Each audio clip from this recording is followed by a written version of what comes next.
Good afternoon बच्चों।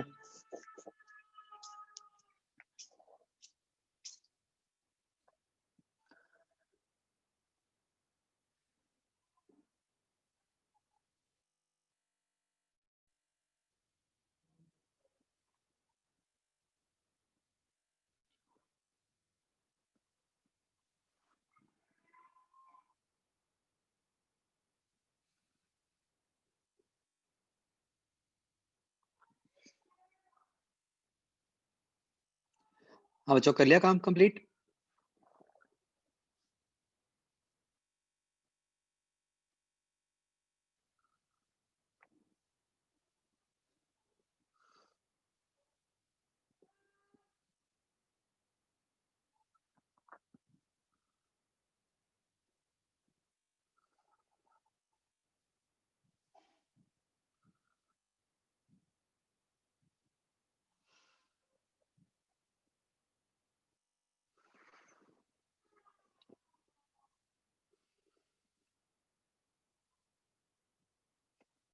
हाँ बच्चों, बताओ इसमें डाउट्स।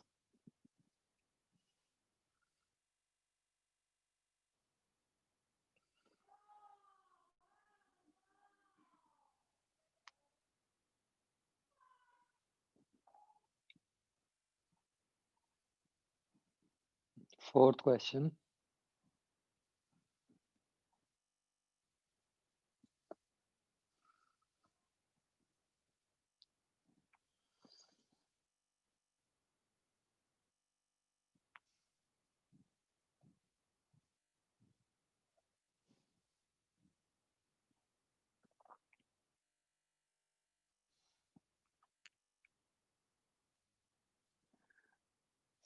ओके, तो अब इस केस में क्या है बच्चों कि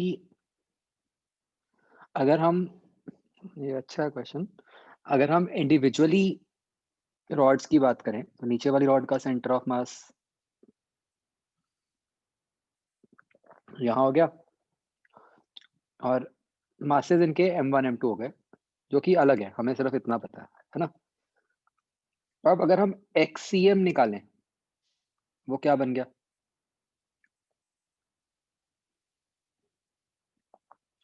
m2 into a/2 over m1 plus m2, है ना।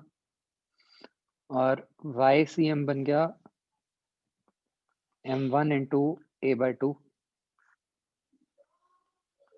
Over m1 plus m2, right. यहां तक बच्चों कोई भी डाउट?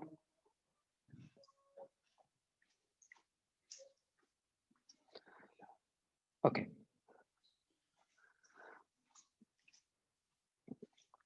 तो बच्चों देखो, एक बात तो हमें ये समझ आती है कि ये बन क्या रहा है। देखो a/2 ओवर, अगर मैं इसको m2 से डिवाइड कर दूं तो यहां बन रहा है 1 प्लस m1/m2, और इस केस में बन रहा है a/2 over 1 plus m2/m1, right. तो इससे क्या समझ आता है हमें? एक बात तो ये पक्की है कि XCM और YCM दोनों ही a/2 से तो कम होंगे, isn't it?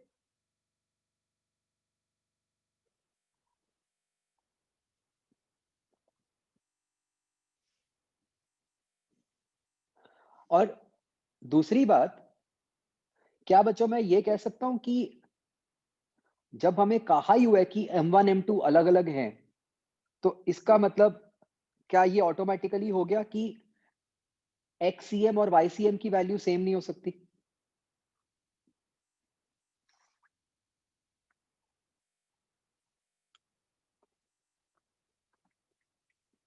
Isn't it? XCM और YCM की वैल्यू सेम तो तभी होएगी अगर m1 m2 इक्वल होंगे। तो अगर हम इसके हिसाब से ऑप्शंस देखें, कौन सी बची? सिर्फ एक डी ऑप्शन बची।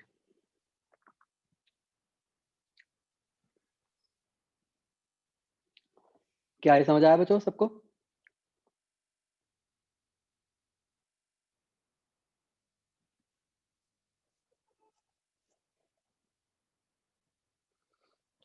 मतलब आप ये फर्स्ट स्टेप पे ही अगर आप XCM इक्वल टू YCM कर दो, तो उससे क्या आ रहा है M1 इक्वल टू M2, जो कि नहीं हो सकता, राइट?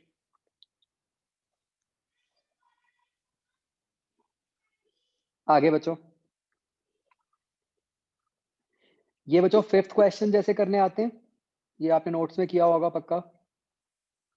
फिफ्थ हो गया, सिक्स्थ हो गया, है ना? ये इंपॉर्टेंट है केस।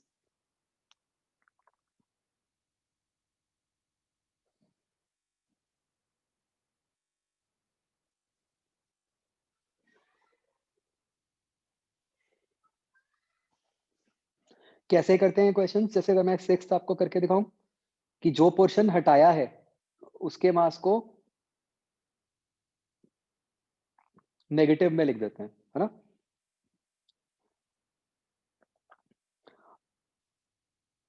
तो ये क्या बन गया देखो, अगर हम O को ही ओरिजिन मान लें तो उसके हिसाब से पहली टर्म तो जीरो ही बन गई, माइनस जो छोटी डिस्क है उसका मास। छोटी डिस्क का मास कितना हुआ बच्चों? कोई भी डेंसिटी अज्यूम कर लो, सिग्मा इनटू एरिया। मतलब ये सरफेस डेंसिटी है, मतलब सिग्मा क्या है? मास पर एरिया। और मैंने वो क्यों लिया? क्योंकि यार डिस्क है, अपॉन नीचे क्या आएगा? M1 प्लस M2, और मतलब दूसरा मास नेगेटिव में। तो बड़ी डिस्क का मास क्या हुआ? Sigma into pi a square minus sigma into, अच्छा ये एक सी से मल्टीप्लाई भी होगा ना, mass into centre of mass का coordinate, minus sigma into pi b square. तो ये आपका बी ऑप्शन बन गई।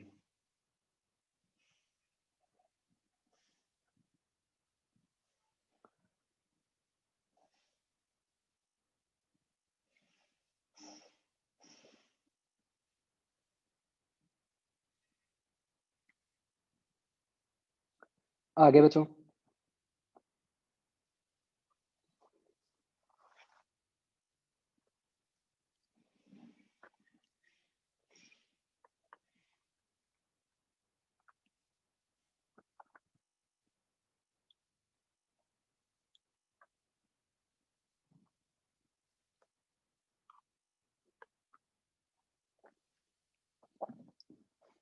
भाई 10th question, acceleration of centre of mass क्या है? नेट फोर्स अपॉन नेट मास। अब वो जो हवा में ही है दोनों बॉडीज, तो नेट फोर्स क्या हो गई? M1 प्लस M2 इंटू जी, अपॉन नेट मास क्या है? M1 plus M2। तो ACM तो जी है, तो सी आंसर आ जाएगा। फर्क ही नहीं पड़ रहा, सेंटर ऑफ मास की एक्सेलरेशन को वेलोसिटी से क्या लिंक है?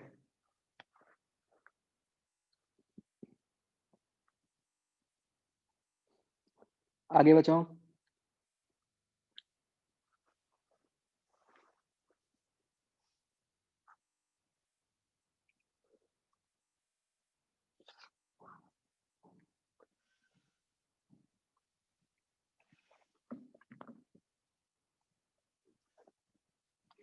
आगे बोलो।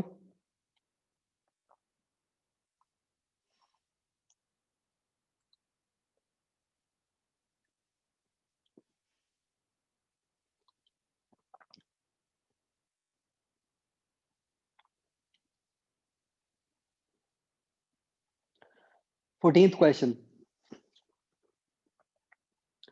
देखो बच्चों, फिर से ये सोचना है, आप सोचो कि ये आपका एक सिस्टम है, ठीक है? ये दोनों मिला के एक बॉडी है।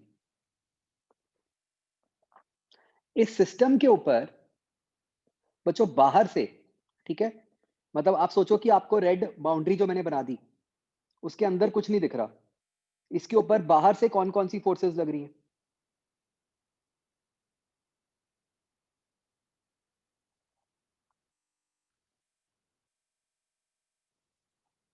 mg और ग्राउंड से नॉर्मल, है ना? अच्छा एक ना ये बात समझो, सेंटर ऑफ मास के क्वेश्चंस करने का, जैसे ये हुआ, अगला भी हुआ, हमेशा तरीका क्या होता है, आपको जो भी बॉडीज दी हुई हैं उनके अराउंड एक ऐसे बाउंड्री बना दो, ठीक है?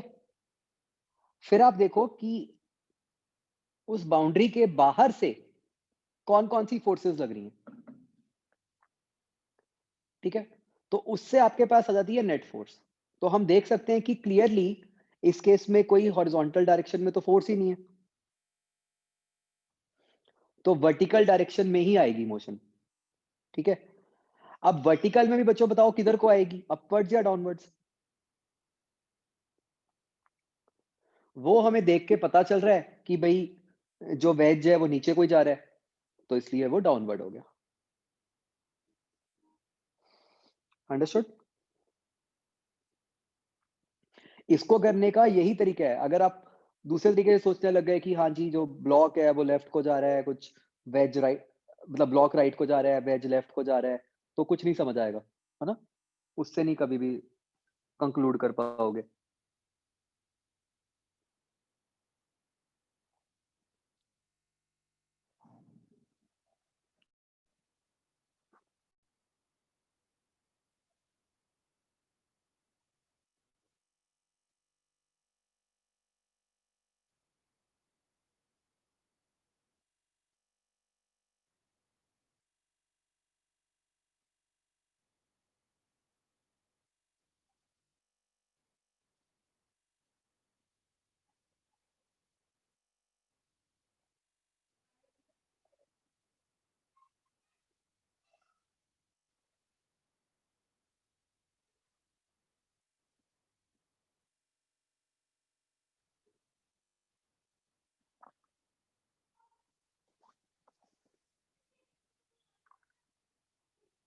अच्छा, अब इसी तरीके से 15th क्वेश्चन मुझे सोच के बताओ क्या आंसर बनेगा?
अगेन भाई इसके ऊपर भी तो वही फोर्सेस हैं जो मैंने ऊपर दिखाई हैं, mg डाउनवर्ड्स और नॉर्मल रिएक्शन नीचे,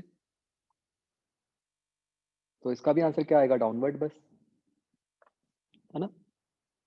सेंटर ऑफ मास के बच्चों क्वेश्चंस को करने का तरीका ये है कि पूरी बॉडी को तो देखना ही नहीं।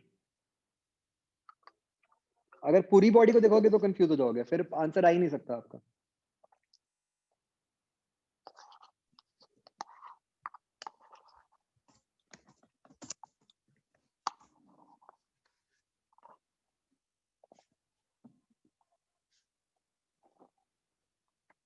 आगे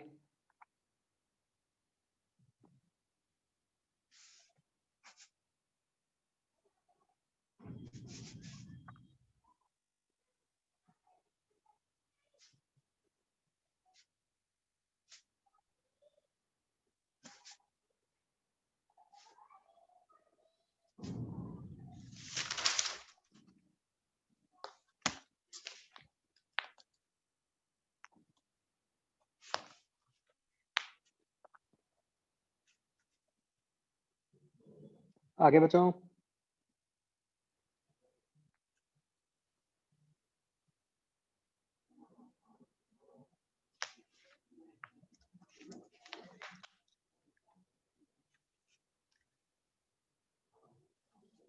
34th क्वेश्चन, भाई एक्सेलरेशन ऑफ सेंटर क्या होगी? Force upon mass. तो वो तो हर केस में सेम ही है, कोई फर्क ही नहीं पड़ रहा।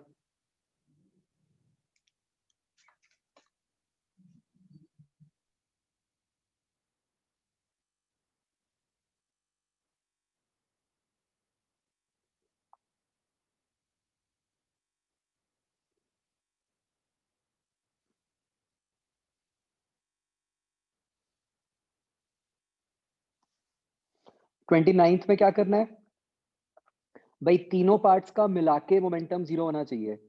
तो थर्ड का अगर आप मोमेंटम कुछ भी x मानते हो तो plus 2p(i) plus p(j) should be equal to 0।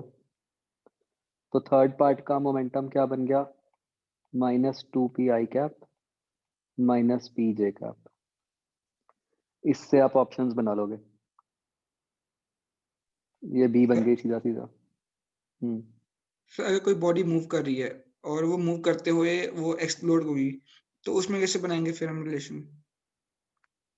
तो जो मतलब इनिशियल मोमेंटम है वही फाइनल होगा ना। एक्सप्लोजन से जस्ट पहले जो मोमेंटम है, जो सिंगल पार्टिकल का मोमेंटम है, वही बाद में सारे पार्टिकल्स का मिला के होगा। Okay sir. 35th में बच्चों ये जो टर्म लिखी होती है मजल वेलोसिटी, मजल का मतलब होता है relative. This is relative to gun.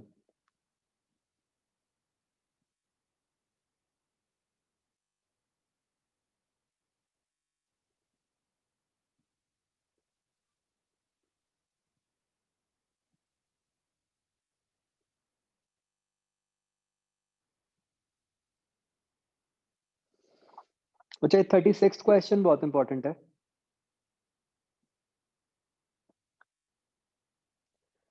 देखो बच्चों क्या होता है जब कोई दो बॉडीज में कोलिजन होता है, ठीक है, अगर हम कोलिजन की अलग अलग स्टेट्स बनाएं, मान लो ये सिचुएशन है बिफोर द कोलिजन, राइट। एक स्टेट है ड्यूरिंग द कोलिजन, ऐसे, और है तीसरी है आफ्टर द कोलिजन, ठीक है। तो हम मतलब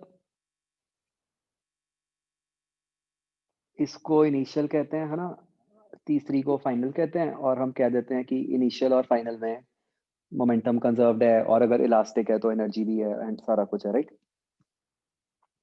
अब बच्चों एक बात समझनी बहुत जरूरी है। ये जो इंटरमीडिएट स्टेट है, जब दोनों बॉडीज आपस में कांटेक्ट में हैं, इस टाइम में एनर्जी डिस्ट्रीब्यूशन किस तरीके से है?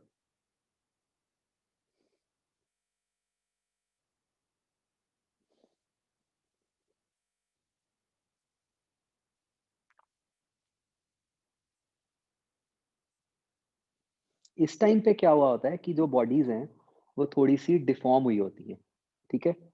तो इस टाइम पे काइनेटिक एनर्जी का कुछ पार्ट पोटेंशियल में कन्वर्ट हुआ होता है,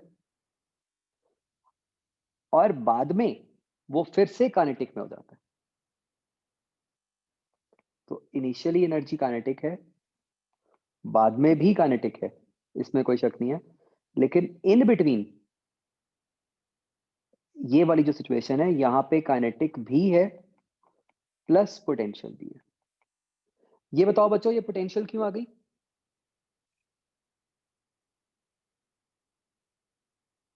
क्योंकि बॉडीज डिफॉर्म्ड है, ठीक है। तो टोटल एनर्जी कांस्टेंट है भाई, जितनी पहले काइनेटिक थी अब वो काइनेटिक प्लस पोटेंशियल मिला के है। लेकिन हम ये नहीं कह सकते कि काइनेटिक एनर्जी कांस्टेंट है, ठीक है। एक फर्क समझ रहे हो बच्चों? मैं ये कह सकता हूं initial kinetic energy is equal to final kinetic energy, जो मैंने आपको कल लिखवाया भी था। बट मैं ये नहीं कह सकता कि काइनेटिक एनर्जी कांस्टेंट ही है थ्रू आउट, राइट।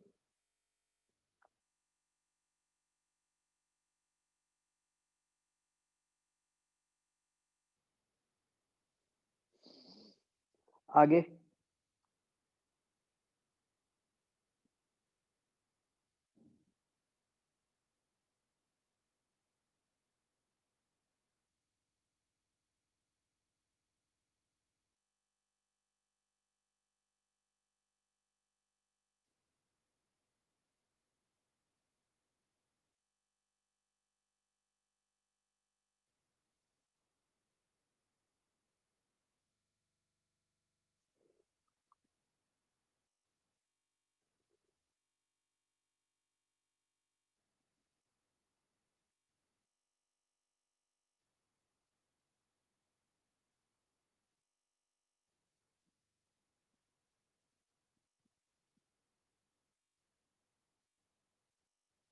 38 की डी स्टेटमेंट। बच्चों बताओ सोच के, ये सही है गलत है?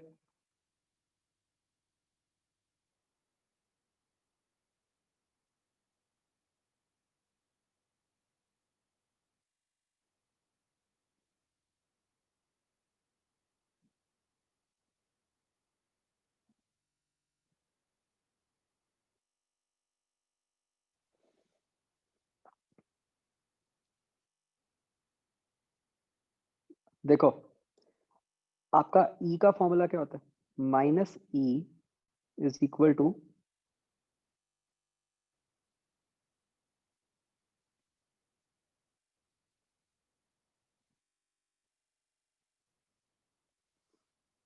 V2 माइनस V1 और U2 माइनस U1।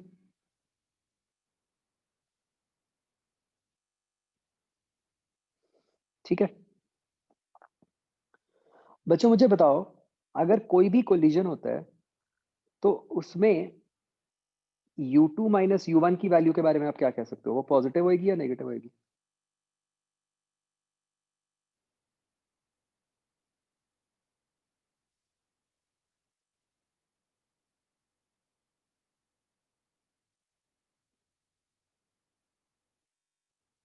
सोचो ध्यान से।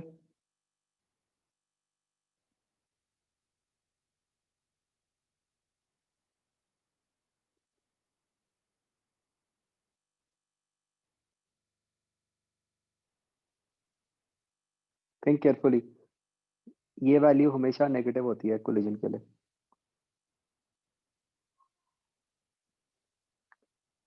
अगर ये वैल्यू पॉजिटिव हो गई तो कोलिजन होएगा ही नहीं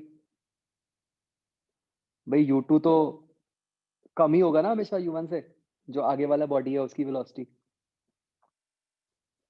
तो क्योंकि ये वैल्यू हमेशा नेगेटिव है, इसका मतलब जो ऊपर वाली वैल्यू है वो हमेशा पॉजिटिव है।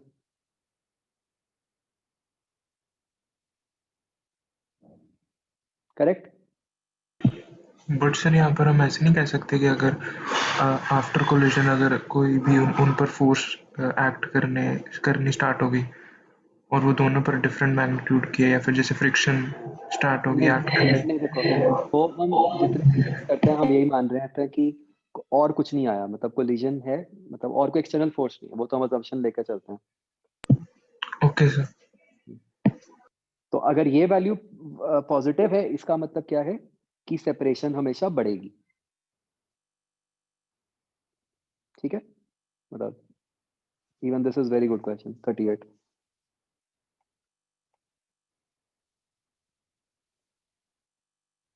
आगे बच्चों।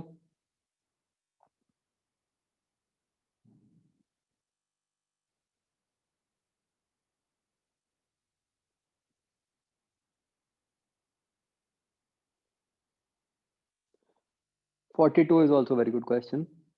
What is kinetic energy of center of mass बच्चों? इसका एक्सप्रेशन क्या बनेगा?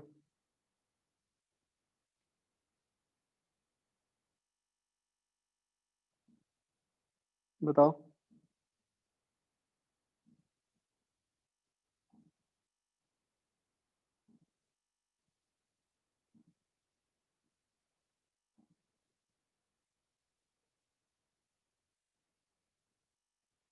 किसी भी केस में centre of mass kinetic energy कैसे निकलती है बच्चों?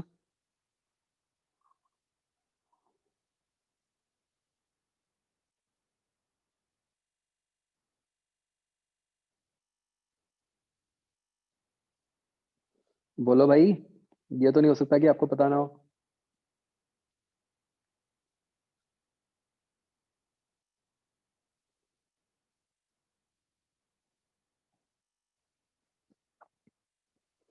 नहीं, kinetic energy of centre of मास होती है जो आप रोटेशनल में भी लिखते हो बच्चों, half M V C M square.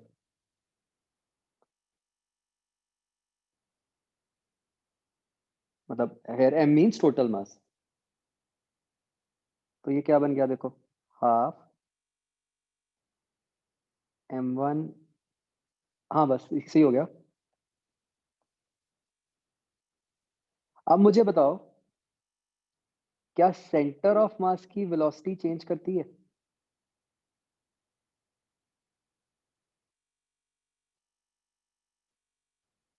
एक कोलिजन में?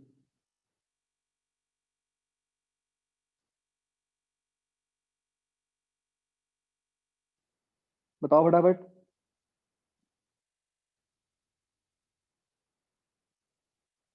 सेंटर ऑफ मास की वेलोसिटी कैसे चेंज कर सकती है? कौन सा कोई एक्सटर्नल फोर्स लग रही है ना?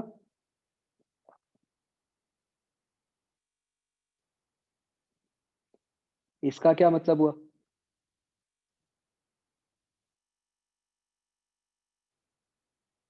कि काइनेटिक एनर्जी कांस्टेंट हो गई, राइट? आप समझ गए? बहुत ही अच्छा क्वेश्चन है कि अगर तो हम काइनेटिक एनर्जी ऑफ सिस्टम की बात करते हैं, वो तो डिपेंड करती है कि आपका कोलिजन कैसा है, इलास्टिक, इनइलास्टिक, एटसेट्रा। लेकिन अगर हम बात करते हैं kinetic energy of centre of मास की, तो वो तो चाहे जैसा मर्जी कोलिजन हो, वो कांस्टेंट ही होगी। क्या ये बात समझ आ रही है? क्योंकि सेंटर ऑफ मास की वेलोसिटी तो चेंज ही नहीं कर रही।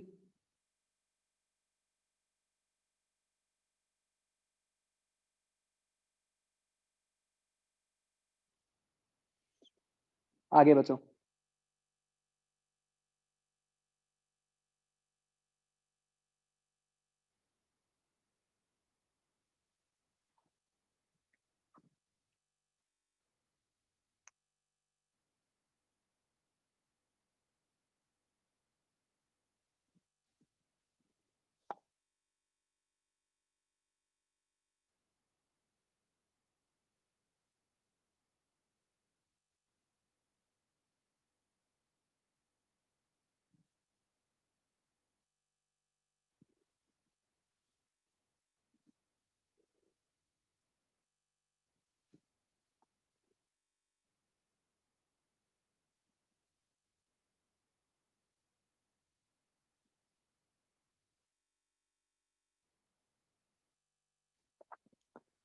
Fifty fourth question.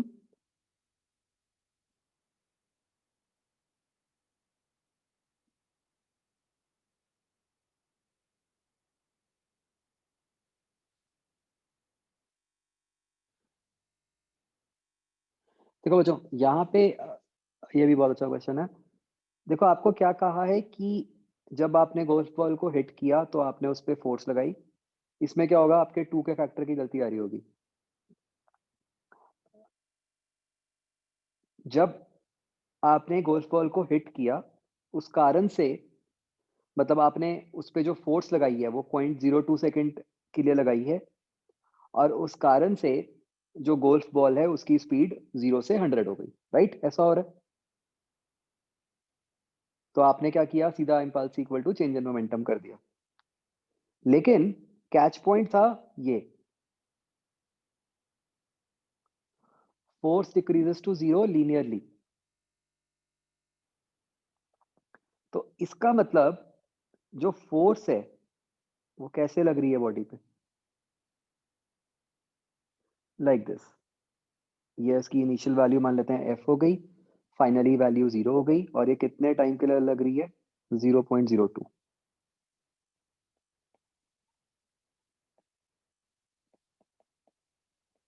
तो फोर्स टाइम ग्राफ ऐसा दिखेगा। अब इससे सॉल्व कैसे होगा?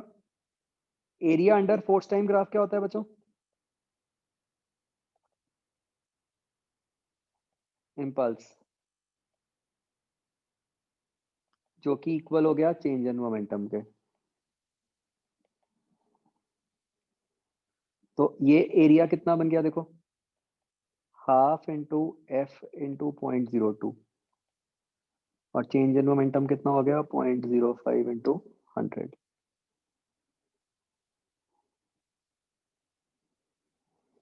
तो आपका एफ कितना आ गया? 500 न्यूटन।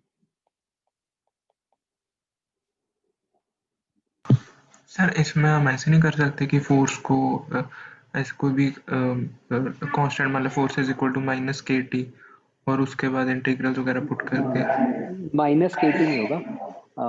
वो आपको फिर फोर्स को, मतलब F not minus k T मानना पड़ेगा। अच्छा, हाँ जी सर। वही सर, को कांस्टेंट की वैल्यू तो आ गई थी, लेकिन सर उसके बाद जो फिर वो सेम ही टाइम, बन जाएगा। हाँ जी सर, वो टाइम फिर 0 पुट करते हैं तो कुछ बन ही नहीं रहा था, मतलब अगर टाइम 0 पुट करते हाँ हाँ एग्जैक्टली। हैं। Yes sir.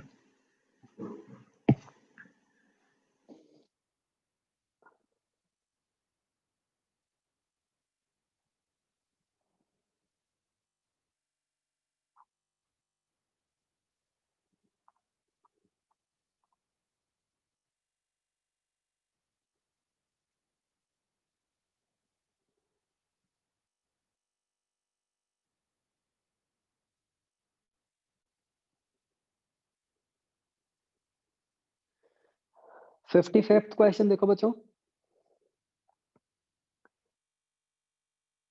बच्चों इसकी हम ना मतलब जनरल फॉर्म भी डिराइव कर सकते हैं कि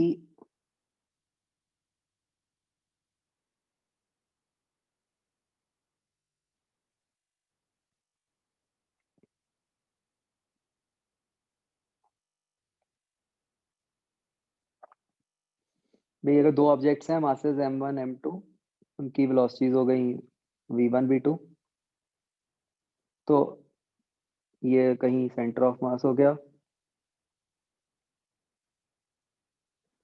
तो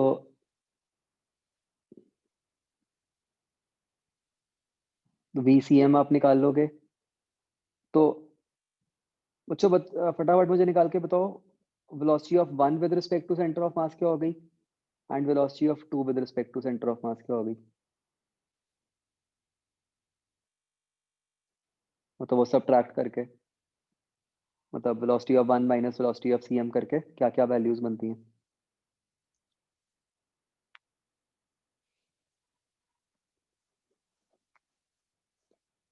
बताओ सॉल्व करो।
नहीं जनरल निकालो बच्चों, ये जनरल एक्सप्रेशन ही निकाल लेते हैं, ये और जगह भी काम आ जाएगा आपके।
ये बन गया ना बच्चों, m2 into v one plus v two over m1 plus m2। Similarly ये बन गया m1 into v1 plus v2 over m1 plus m2।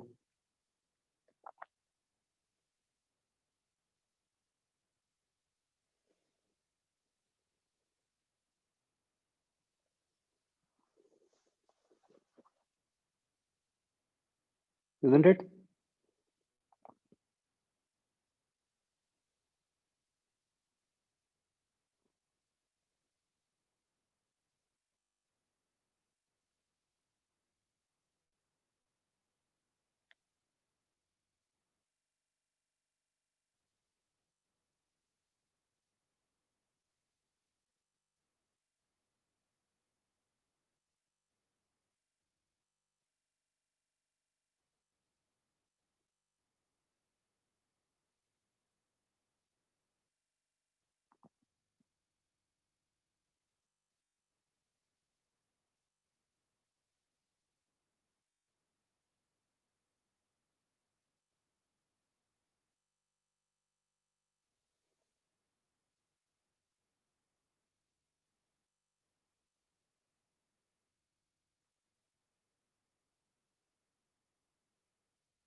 हाँ माइनस आएगा।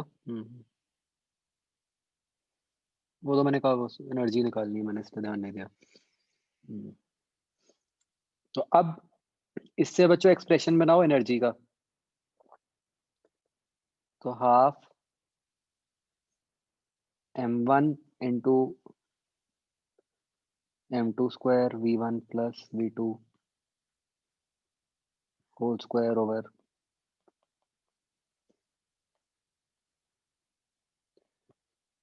ऐसी दूसरी टर्म बनेगी।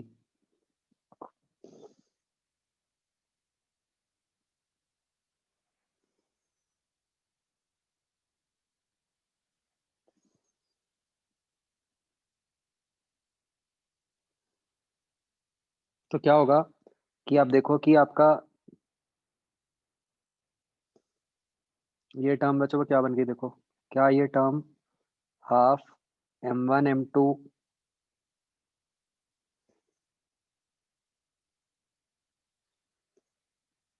ओवर m1 प्लस m2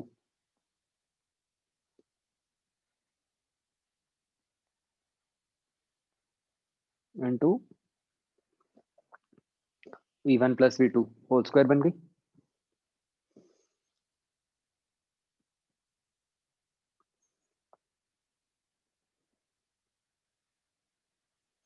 है ना? तो ये एक्सप्रेशन मतलब या फिर सीधा भी पूछा जा सकता है, इसलिए मैं निकलवा रहा था।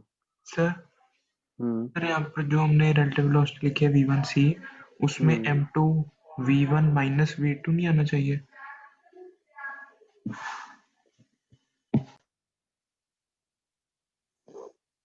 अच्छा अच्छा, वहाँ कह रहे थे आप। हाँ जी सर। सिमिलरली सर v2c में भी वहाँ पर v2 माइनस v1 आ रहा है। हाँ बच्चों ये ठीक कर लो, ये दोनों में माइनस आएगा बीच में ना।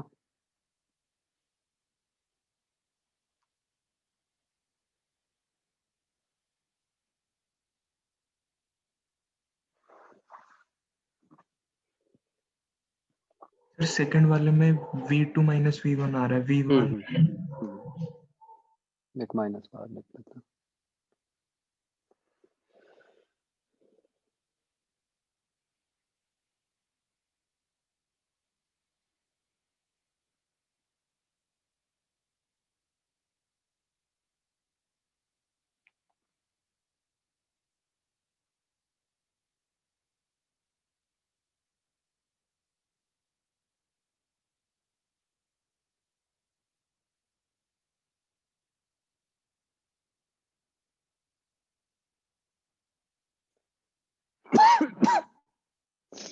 तो मतलब ऊपर वाला जो अपना एक्सप्रेशन है वो पूरे का पूरा,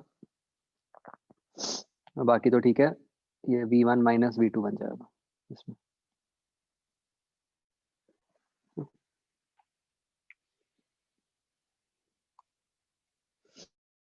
तो इस अगर हमारे वाले क्वेश्चन में अगर हम वैल्यूज पुट करेंगे, अपना आंसर क्या बन जाएगा? एक टर्म तो v है और एक टर्म 0 है, तो ये सी आंसर बन जाएगा, है ना?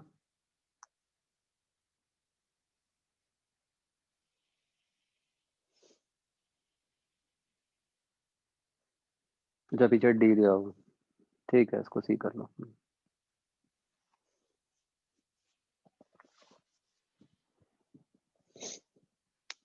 आगे बचो।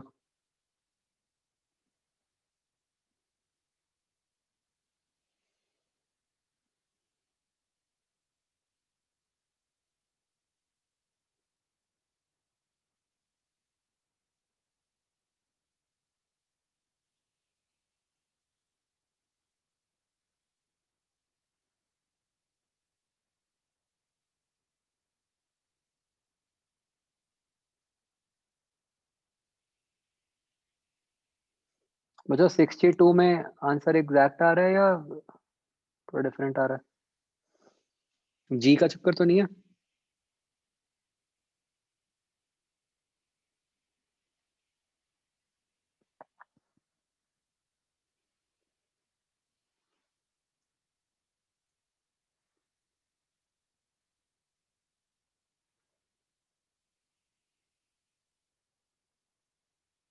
वही होगा और तो कुछ नहीं है। हम्म। हो सकता है वैसे भी प्रॉक्सी हो। आगे।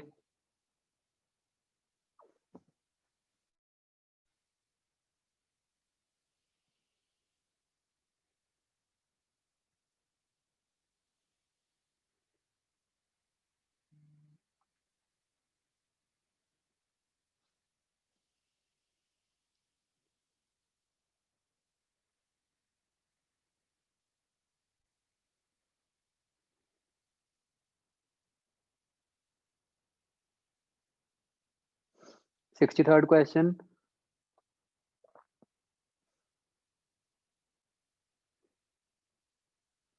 फर्स्ट केस में कहा है कि बुलेट उससे लोड से मतलब आर पार निकल के चला गया, सेकंड में है उसके अंदर रह गया, और थर्ड है कि वो टकरा के वापस को जा रहा है। तो हमें बच्चों ये समझना है कि किस केस में जो लोड है उसको सबसे ज्यादा वेलोसिटी मिलेगी। सोचो लॉजिकली।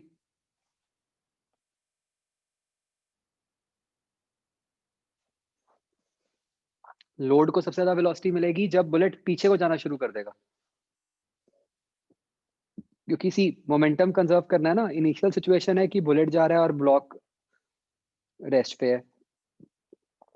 बाद में अगर आपकी बुलेट पीछे को जाने लग गई तो लोड की ज्यादा वेलोसिटी होनी पड़ेगी आगे की तरफ, तभी वो मोमेंटम कंजर्व होएगा, और मतलब इस केस में सबसे ज्यादा होएगी, है ना? तो इस केस में डिफ्लेक्शन सबसे ज्यादा हो जाएगी।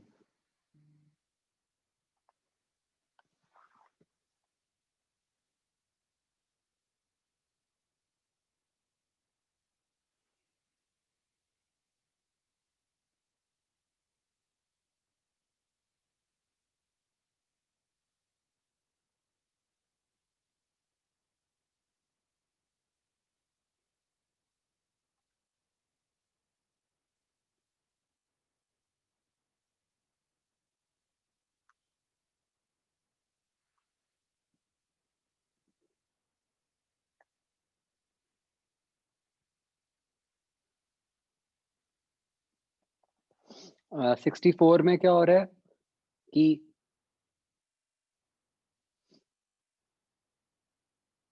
बेसिकली इस तरीके से तीन पार्टिकल्स को लाइट कर रहे हैं।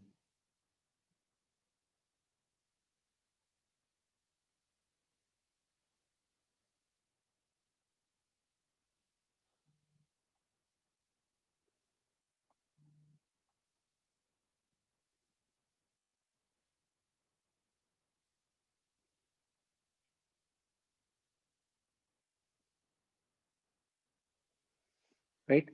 तो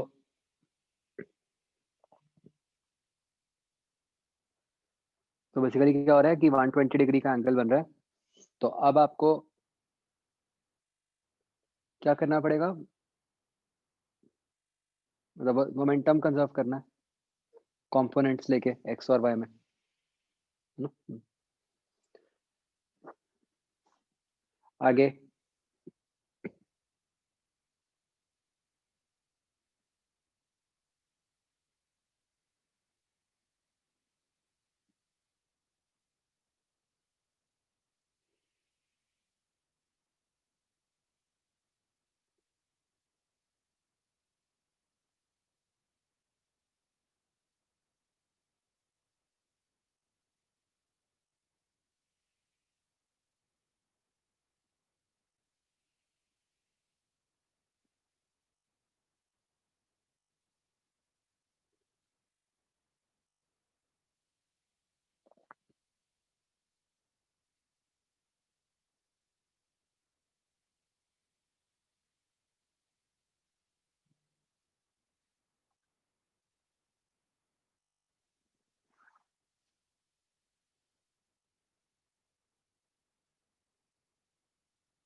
जो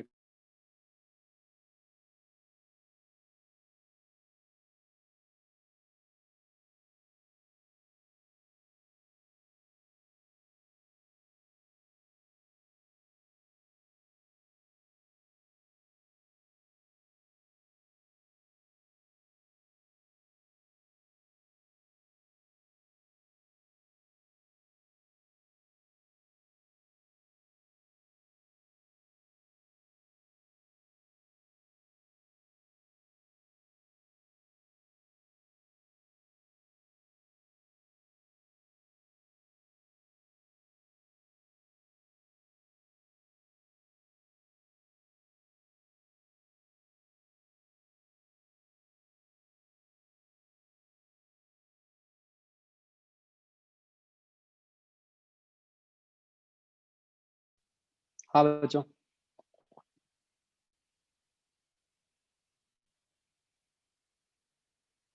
आगे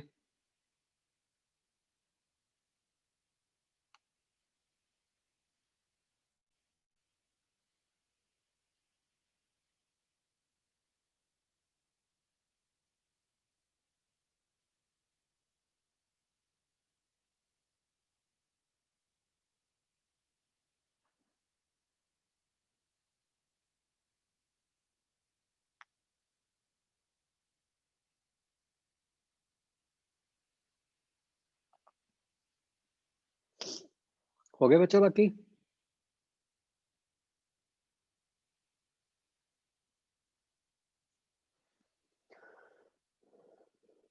चलो ठीक है। दूसरा पार्ट तो बच्चों वैसे भी छोटा सा ही है ना, मैग्नेटिक प्रॉपर्टीज।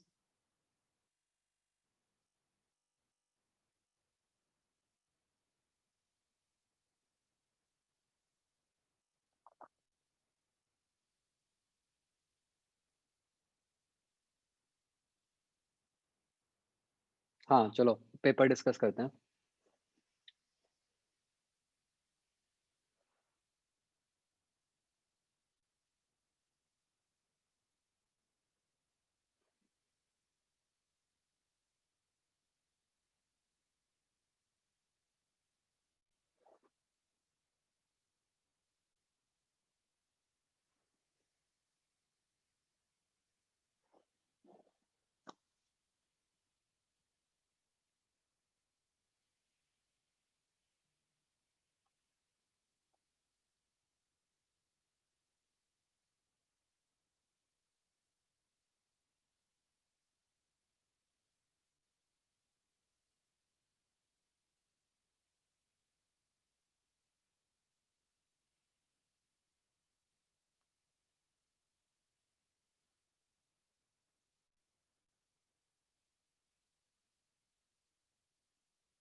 ये बच्चों नेचुरल मैग्नेटिज्म के क्वेश्चंस हैं किसी शीट में कि नहीं?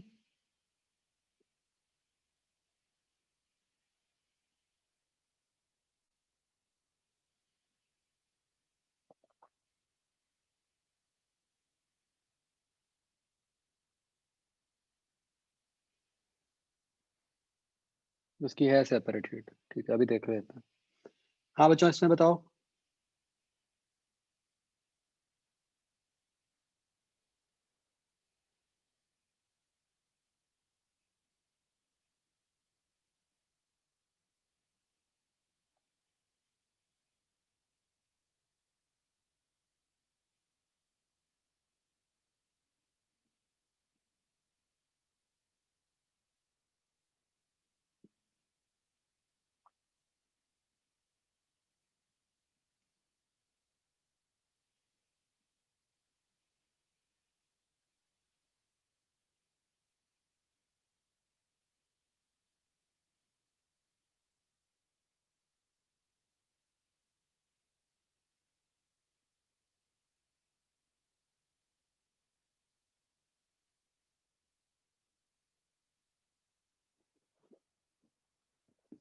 देखो लिखा हुआ है क्रिटिकल स्पीड, मतलब वो कौन सी होती है? वो जो रूट जीएल वाली होती है।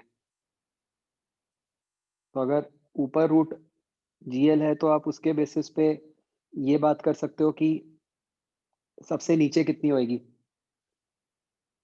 तो सबसे नीचे रूट 5 जीएल हो जाएगी। उसके करस्पॉन्डिंग आप ये निकालोगे कि हॉरिजॉन्टल पोजीशन पे क्या स्पीड होएगी, राइट? और फिर उससे सेंट्रीपिटल एक्सेलरेशन निकल आएगी,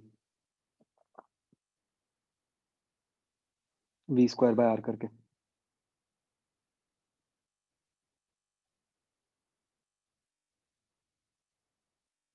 नहीं, सीधा तो कैसे निकालोगे?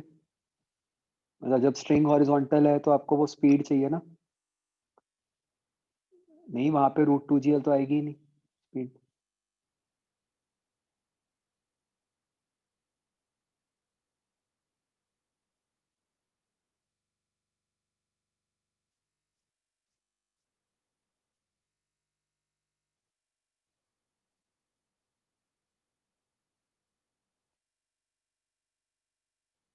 नाइन्थ क्वेश्चन, इसमें बच्चों आपको क्या देखना है?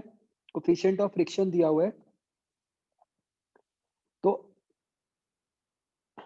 आप दोनों कॉइन्स के ऊपर निकाल सकते हो centripetal force, M V square M omega square R करके।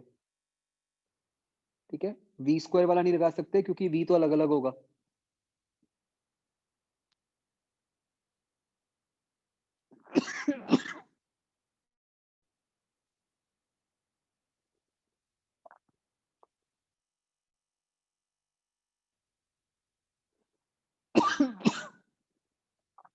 ठीक है, तो ओमेगा स्क्वायर आर हो जाएगा। और अब आप दोनों कॉइन्स पे निकालोगे सेंट्रीपिटल फोर्स। ठीक है, तो कौन सा कॉइन साथ में मूव करेगा? जिस केस में जो सेंट्रीपिटल फोर्स है वो फ्रिक्शन की लिमिटिंग वैल्यू क्या हो गई? म्यू एम जी, उससे कम आए। ठीक है,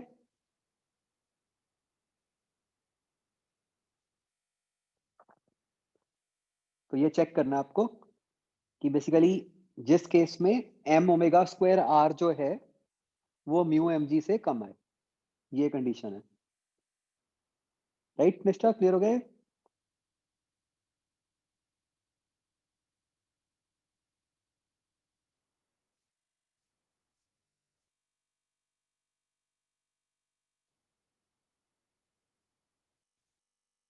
फोर्टींथ क्वेश्चन तो नहीं यार पूछना चाहिए, आपके मॉड्यूल का क्वेश्चन है।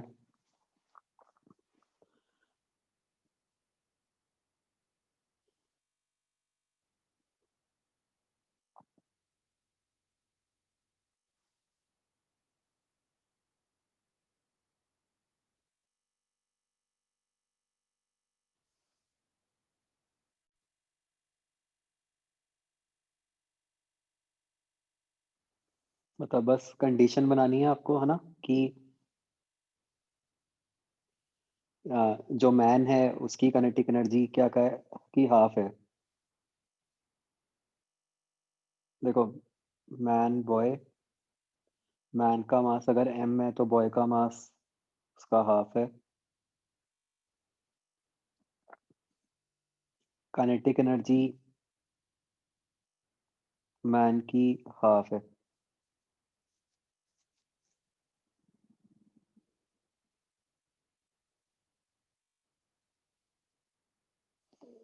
ठीक है, अब ये कहा है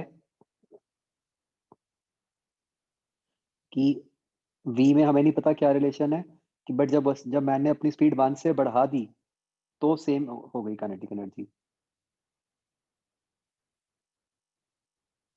मतलब अगर इनिशियली हमें नहीं पता, इसकी v मान लेते हैं और इसकी v डैश मान लेते हैं, तो एक रिलेशन तो हमारे पास जो आ गया वही आ गया कि देखो k/2 is equal to half mv square और k is equal to half m/2 v dash square.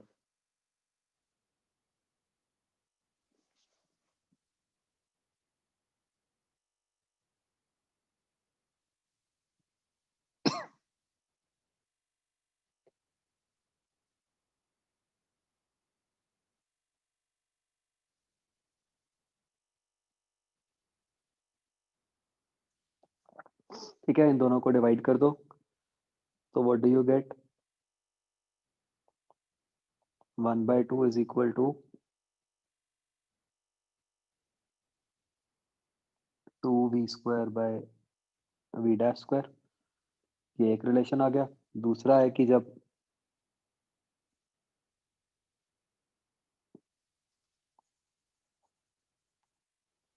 मतलब चाहे यहीं पे लिख लो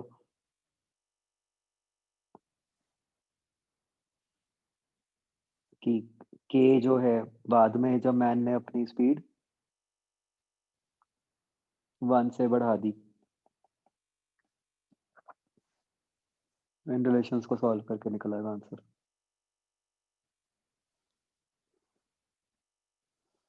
मतलब सीधा ही इसको इन दोनों को डिवाइड कर दो, v डैश में पढ़ने की जरूरत ही नहीं, इससे v निकल आएगा। राइट, आगे।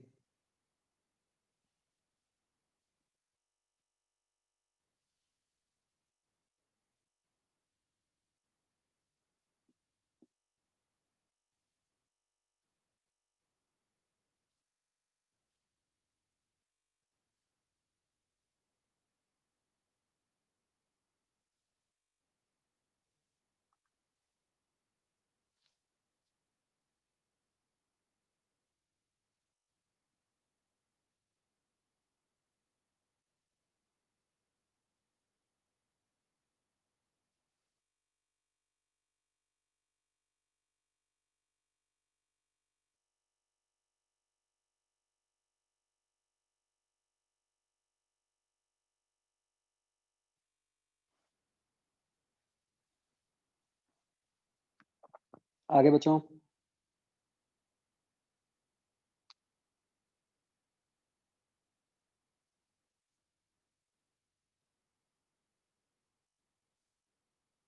फिफ्टींथ क्वेश्चन देखो बच्चों।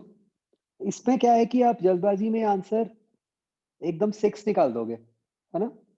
बट आप फिगर को ध्यान से देखो। जब बॉडी बी से रिलीज होएगी, जब बी से आगे जाएगी, तो बॉडी की वेलोसिटी का एक हॉरिजॉन्टल कंपोनेंट रह गया, ठीक है, जो कि खत्म नहीं होगा, वो हमेशा रहेगा। इसका क्या मतलब हुआ कि ऐसा पॉसिबल नहीं है ना कि सारी की सारी काइनेटिक एनर्जी पोटेंशियल में कन्वर्ट हो जाए। कुछ ना कुछ तो काइनेटिक एनर्जी रहेगी रहेगी हमेशा, तो इसलिए आंसर लेस देन 6 आएगा।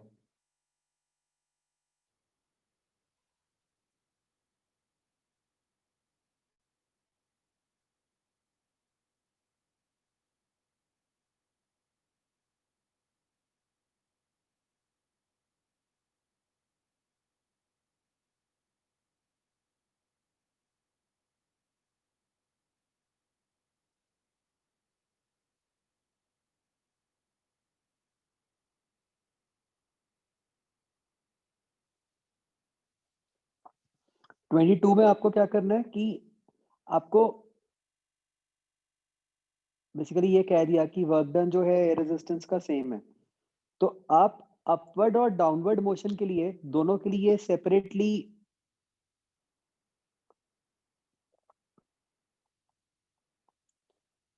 वर्क एनर्जी थ्योरम लिख दो।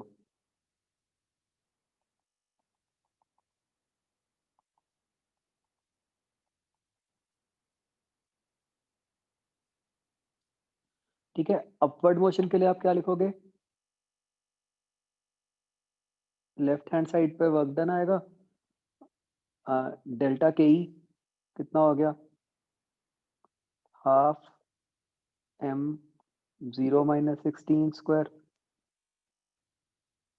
Plus M G H. क्योंकि वर्क डन सेम है, डाउनवर्ड के लिए भी क्या बन गया, W is equal to delta K E में क्या आ गया, हाफ एम 8 स्क्वायर माइनस 0, और ये माइनस एम जी एच आएगा क्योंकि ऑब्वियसली हाइट कम हो रही है इस केस में। इन दोनों W's को इक्वेट कर दो, आंसर निकल आएगा। H निकालना है आपको। आगे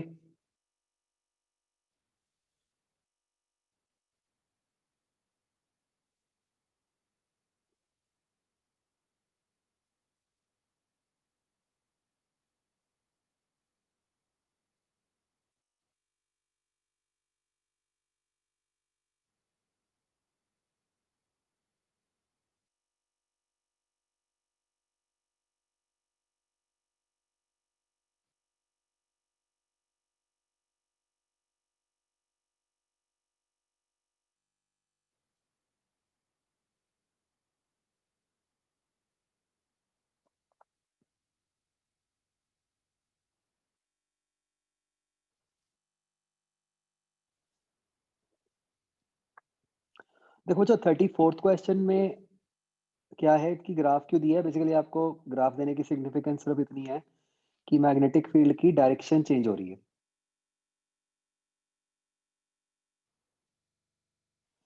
एक्चुअली जहां लिखा हुआ है उसमें मिसप्रिंट है, मतलब बाद वाले में minus B naught J cap आना चाहिए था, बट वो ग्राफ से तो क्लियर हो ही रहा है।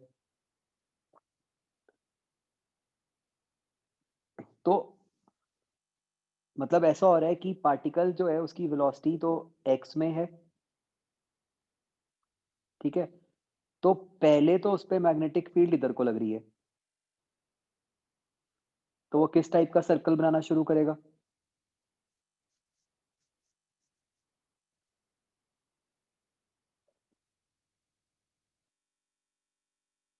वी क्रॉस बी किधर को आ रहा है,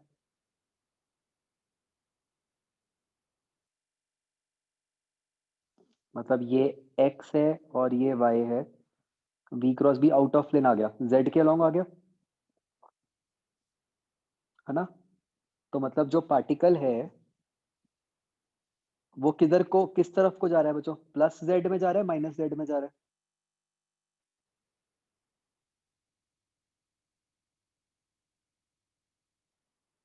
प्लस z में जा रहा है ना। तो एक तो उसके बेसिस पे आपकी दो ऑप्शंस खत्म हो गई, बी और डी,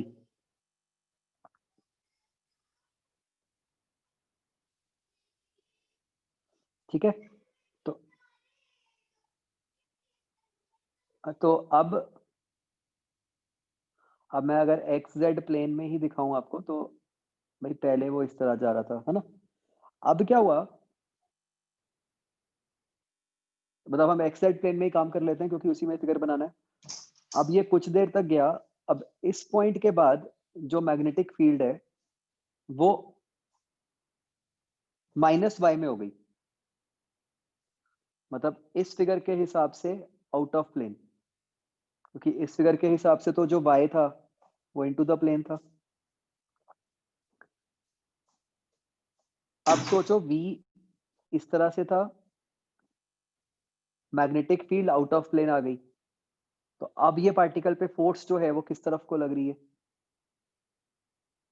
इधर को, ऐसे, तो वो किधर को जाएगा, कुछ इस तरफ को, ठीक है।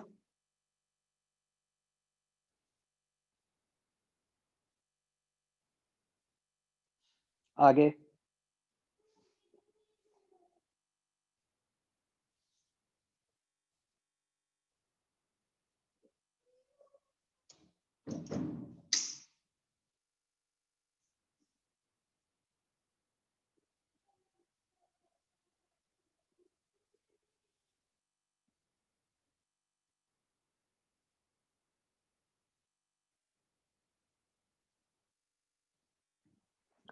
देखो बच्चों, कपल का क्या मतलब है? टॉर्क। टॉर्क क्या होती है? m इंटू बी, और बी तो सेम है।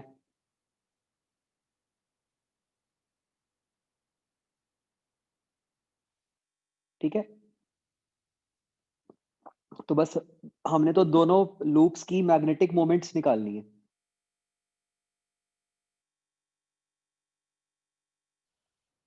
राइट।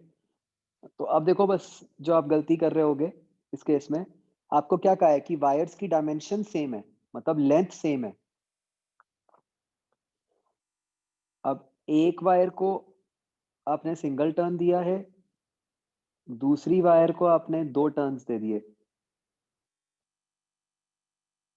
ठीक है, बट टोटल लेंथ सेम है।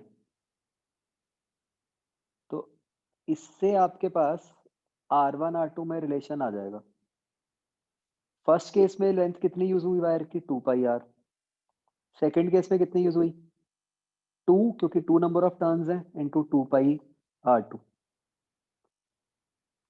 तो ये आपके पास रिलेशन आ गया R1 R2 में। अब मैग्नेटिक मोमेंट में क्या होएगा? एरिया आएगा और नंबर ऑफ टर्न्स आएगा। राइट।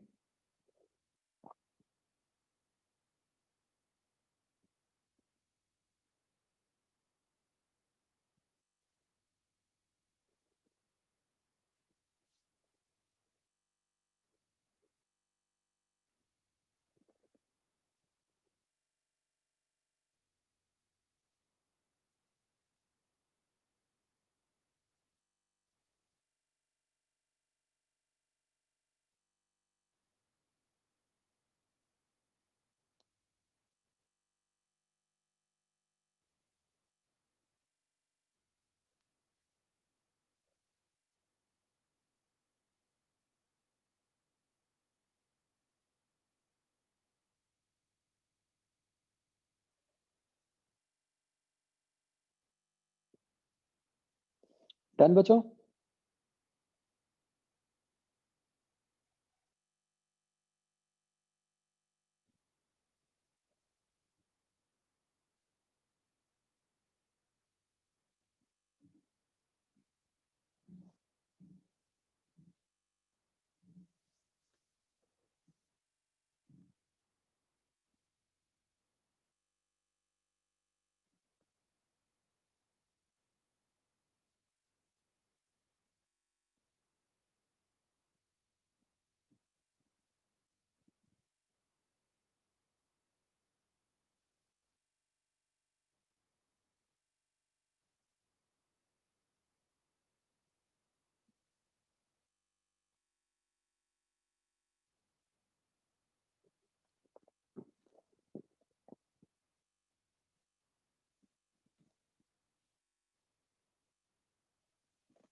फोर्टियथ क्वेश्चन में क्या है? बेसिकली आप इन सबको स्ट्रेट वायर से रिप्लेस कर सकते हो ना।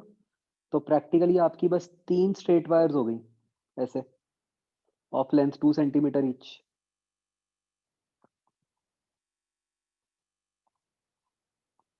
उसके ऊपर आईबीएल लगा दो।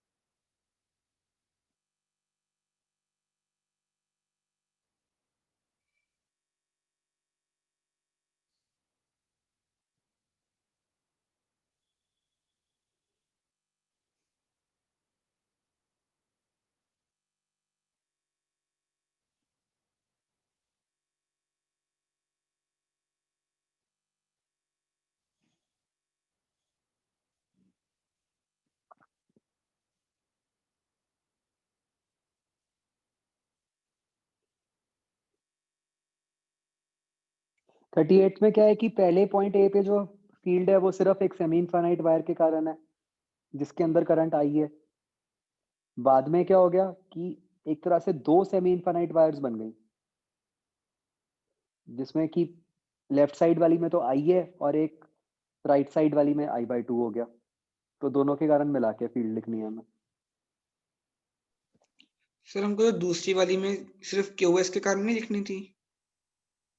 नहीं नहीं, मतलब जो लिखा है ना current in PQ remaining unchanged, तो जो PQ के कारण है वो तो रहेगी। Okay sir.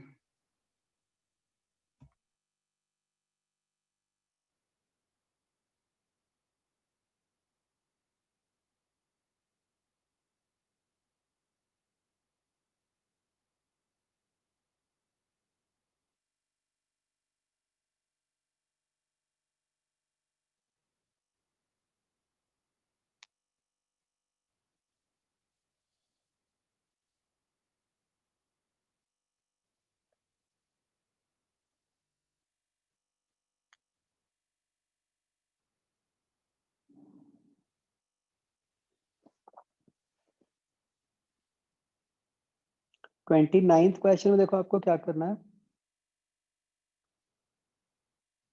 देखो जो ये रॉड है, करंट आई है इसमें।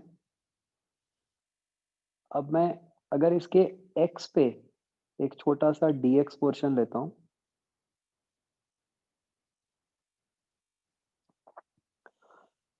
तो ये जो dx पोर्शन है इस पे फोर्स लग रही है ऊपर को, IB/dx, और ये हिंज पॉइंट से x डिस्टेंस पे है। तो जो टॉर्क हो गई इसके ऊपर वो क्या हो गई, IBx/dx। और सारे पार्ट्स पे निकालने के लिए इसको इंटीग्रेट करेंगे हम 0 to L। अब ये जो टॉर्क है ये किसके इक्वल हो जाएगी, I अल्फा। तो ये हो गया mL²/3 इंटू अल्फा। तो इससे अल्फा निकल आएगा,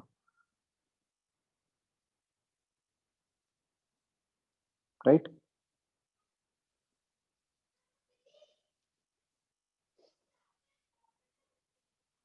डन बच्चों।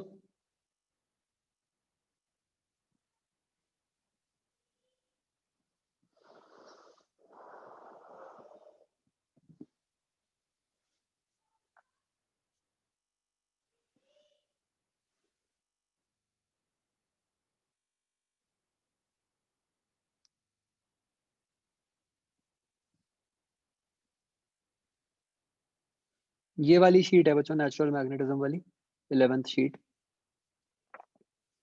पर इसमें आपको देख के करने पड़ेंगे क्वेश्चंस, मतलब वो वाले नहीं करने हमने, जो वो पार्ट जो छोड़ा हुआ है, राइट।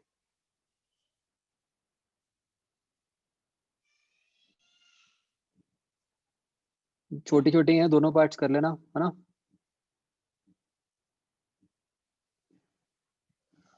एंड पॉइंट के about moment of inertia mL²/3 होता है ना।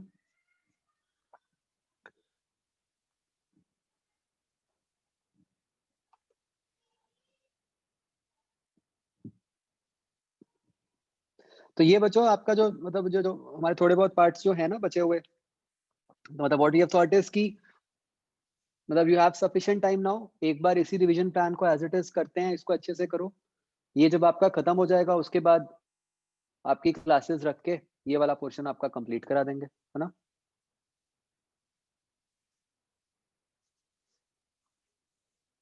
तो don't worry about this right now, वो बाद में आपका एक ही बार में करवा देंगे। अभी मतलब उसके चक्कर में रिवीजन प्लान को ऑल्टर करने का कोई सेंस नहीं है ना। हाँ, तब तक हो सकता है सिलेबस भी क्लियरली आ ही जाएगा।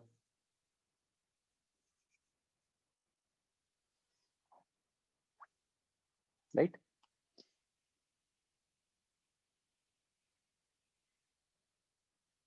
चलो ठीक है बच्चों, ओके देन,